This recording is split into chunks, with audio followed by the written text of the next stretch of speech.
Hello YouTube, this is Mike with PhoneJunkie.org. Here I am bringing you my hands-on review. We have the LG Optimus G. Now this is the AT&T version, and the AT&T version and the Sprint version sure do have some things apart. So remember, again, this is for AT&T. Again, I'd like to say thank you to AT&T for providing me with this device so I can bring you these reviews and hopefully make your decision a little bit easier whether or not you want to spend $199 on this device.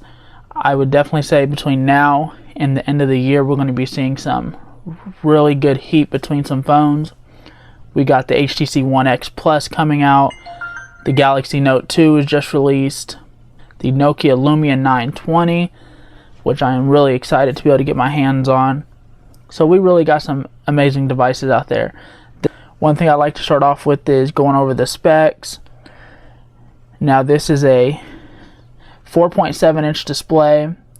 It is a IPS LCD screen.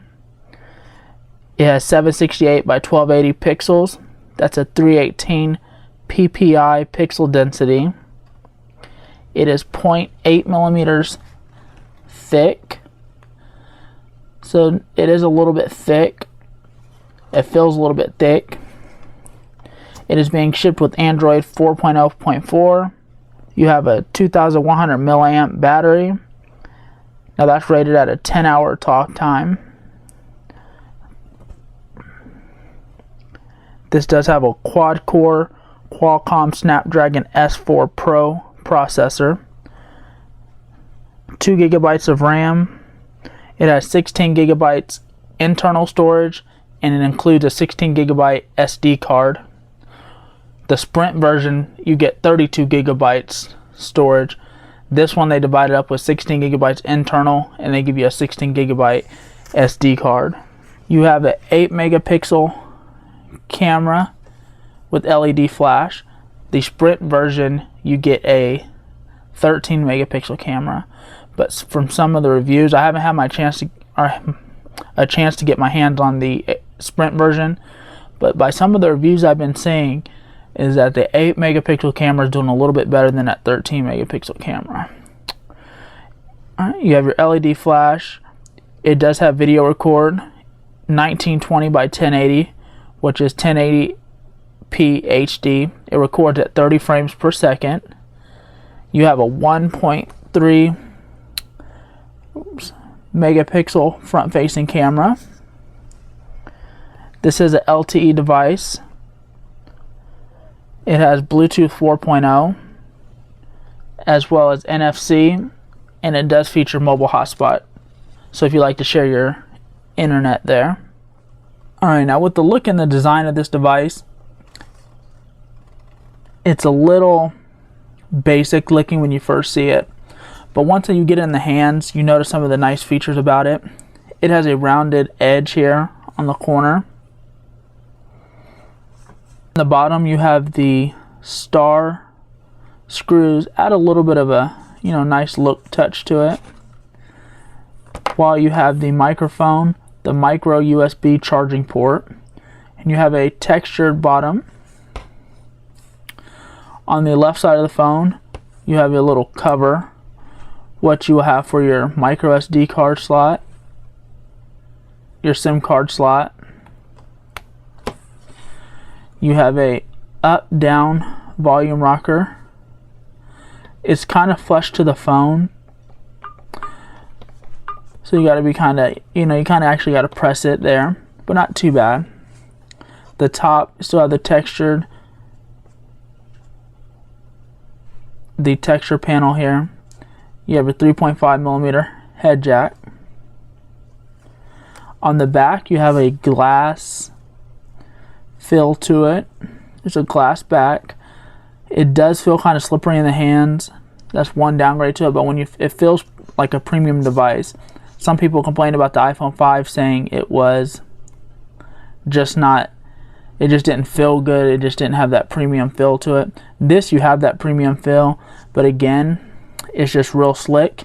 You have a speaker here in the back. Alright, now this device has not yet been released. It is going on AT&T. It is $199.99. That is with a 2-year contract. So this is hopefully going to help determine if you want to be stuck with this device for the next 2 years. Now, from previous LG phones, their OS has never been the best. That's always been one of their downsides. A lot of people always suggested they could not handle an LG phone for 2 years. Well, I can definitely tell you that this operating system is definitely an upgrade. It works really well with the quad core and 2 GB of RAM. There's no lag. As you can see, it's a fluid response. It's still not up to par with TouchWiz, Sense 4.0, or even Motorola, but it's definitely an upgrade. The keyboard is great. They give you a LG. The LG keyboard is definitely an upgrade. To me, I actually really like it. Testing out this keyboard on the Optimus G. So as you can see, it's really well. It feels really nice. It has a bigger display, so obviously you have a bigger keyboard. But it's just spaced out nicely. It reminds me of Apple's keyboard. The keys are spaced out just right. It responds to the touch. And with this amazing display, that's one of the best features about this phone is the display. It actually looks like the keys are painted onto the glass. Everything responds well. And it's something you're not used to with LG devices. But this is definitely something that's going to put them back into the market there. Now here you can see on the notifications, you have the quick settings up here, which you can adjust them. You have your standard notifications here. You can clear them out, or you can just go into the settings, quick settings. Then you have a notification light here, and I'm pretty sure the Sprint version does not have this, but it would just give you a red blinking light around the on-off key, lock and lock key, whatever you want to call it. So, you know, if you're looking at it from the side or away from you, you'll see a red blinking light. That will let you know that you have a notification, and you can set that up if you wanted to do email, text messaging, missed phone call, or if you only wanted to do just emails or whatever the case may be. So we'll go up here. You see we have quick memo, sound, Wi-Fi, Bluetooth, NFC, so on. You can edit these to, let's just say, okay, I use NFC a lot. I'm going to put it first. I still use quick memo. I like to use airplane mode and Wi-Fi under that. So we have NFC first, quick memo, so on. Alright, so when we go over now, we have NFC, quick mode, airplane mode, Wi-Fi. So it's a little bit more customization, better than some of the other devices out there that don't allow you to do that. So it's a little bit more personalization for you. So when you go over, you can access your widgets straight from the screen like you see on most Android systems nowadays. You do get a little bit of bloatware. AT&T is starting to get almost as bad as Verizon with this, but hey, at least it's on there though. And these, from what I believe, are not removable. So you have your apps, and then you can pick the ones that you've downloaded. So these are some that I've downloaded. You got your widgets, basic widgets here. I still believe HTC Sense 4.0 has the best widgets. But you can also access your wallpapers down here. So if you like to just go ahead and switch out your wallpaper, you can go ahead and do that there. Even if you use a live wallpaper, the quad-core processor handles everything well. And it lets you know that with the live wallpaper, you will sacrifice some of your battery there. But as you can see with the live wallpaper, no lag, anything like that, like you've seen with some of the older devices. Now, one good thing about this LG's operating system here is, as you can see, for browser it says B. Now that is not the stock look.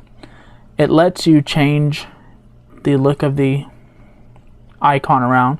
So what we'll do is, oops, You got to click on the icon, so we'll do contacts.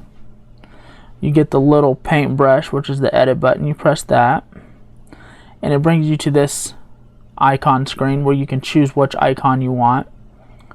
So let's say if you want to use this for messaging, but we're doing our contacts one. Let's just say we'll just use C for contacts. Now it's changed that. Now you have a B for browser, so we'll change the messaging to that. So that's actually pretty cool that they allow you to do that, because sometimes, especially for me with TouchWiz, I do not like some of the icons, and it would be pretty cool to change them out and get a new look on there. Now I don't believe it lets you do the ones that aren't stock. So yeah, you can do the ones that are stock.